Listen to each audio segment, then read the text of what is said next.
This video will describe how to use the Verb Checker tool in Read and Write for the Mac desktop. This tool is used to help a user determine if the correct verb tense has been used appropriately in a sentence.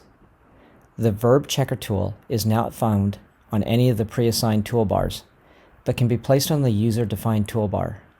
Refer to the toolbar modes video to learn how to customize a user-defined toolbar. Check the tense for any verb by either highlighting the word or placing the cursor anywhere in the word followed by clicking the Verb Checker icon.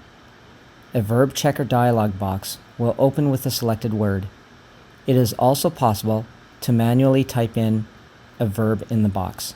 The tool will ask you to identify whether the verb takes place in the past, present, or future. If unsure, it is always possible to come back to this menu. The tool will suggest different options depending on the verb tense, selected along with examples of the verb used with different pronouns. Click back to return to the verb tense selection menu. Alternatively, identify and click on the preferred usage of the verb and click the Replace button.